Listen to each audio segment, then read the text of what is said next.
tudo bem? Eu sou a Nutricilene e hoje nós vamos conversar sobre rinite e sinusite. Essas duas infecções, elas acometem muitas pessoas, principalmente aqui no sul. E elas vêm de gatilhos inflamatórios, seja a mudança de temperatura, do clima, seja por contato com pó, pelo de gatos. E quando você retira todos esses gatilhos alergênicos que você acredita que é o que te estimula a rinite e sinusite e permanece atacando, tendo crises frequentes, o que falta?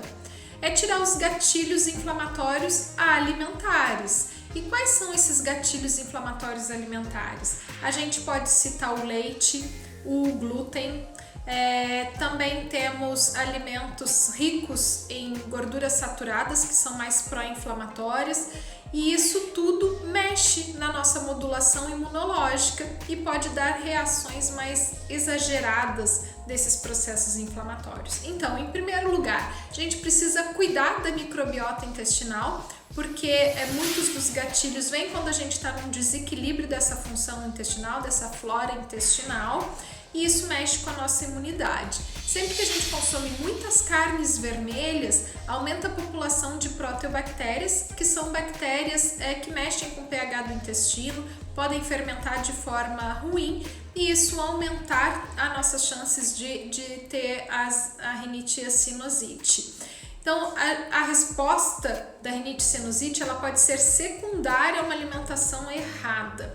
O que a gente vai tratar? Com uma dieta mais anti-inflamatória, tipo dieta padrão mediterrâneo, dieta low carb, com baixo índice glicêmico, com baixa açúcares e farinhas fermentáveis que possam desequilibrar a microbiota intestinal, a restrição do leite, do queijo, a aumentar a ingestão de chás que tem potentes fitoquímicos, substâncias importantes para o nosso corpo, que funcionam como antioxidante, anti-inflamatórias, aumentar as fibras pré-bióticas, como farelo de aveia, psyllium, goma de acácia purificada, que vão ser um estímulo da nossa parte imunológica por alimentar as bactérias probióticas, fonte de defesa aí do nosso organismo. A gente tem algumas cepas de bactérias que são importantes também para essa defesa e que já foram documentadas na literatura como uma das cepas de tratamento para rinite e sinusite, para infecções de vias aéreas, que é os Lactobacillus grosseris, Lactobacillus bulgaricus e os Lactobacillus raminosos. A gente pode mandar manipular essas cepas desses probióticos e utilizar pelo menos 2 bilhões dessas cepas, de cada uma dessas cepas.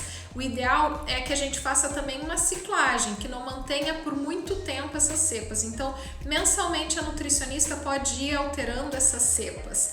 Outras coisas anti-inflamatórias que vão nos ajudar muito é o ácido alfa-lipoico, é utilizar a quercetina, que a gente vai encontrar a quercetina aí na cebola, principalmente cebola roxa, na alface roxa, e também podemos mandar manipular se for o caso.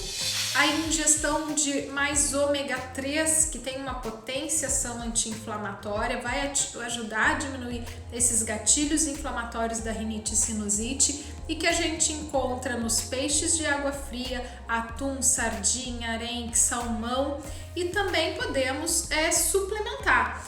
E que seria bem interessante, inclusive, suplementar quem tem crises recorrentes de rinite e sinusite.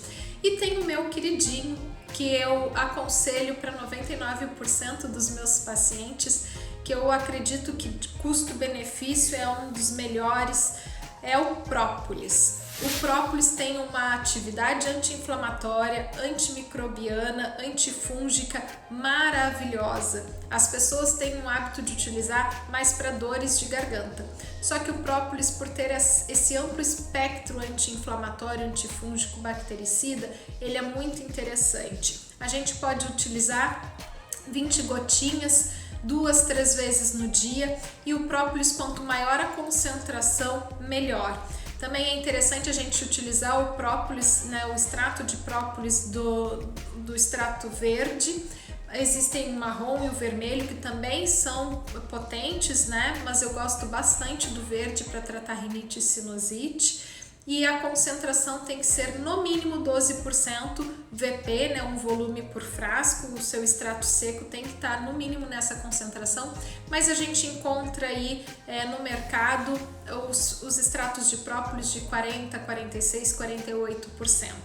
Também temos que escolher qual própolis utilizar, o alcoólico ou o aquoso. Para crianças, a gente só utiliza o aquoso e também para as pessoas que têm algum problema hepático. Para quem não tem problema hepático, não é criança e não é gestante, a gente pode utilizar o extrato alcoólico, que tem um potencial um pouco maior.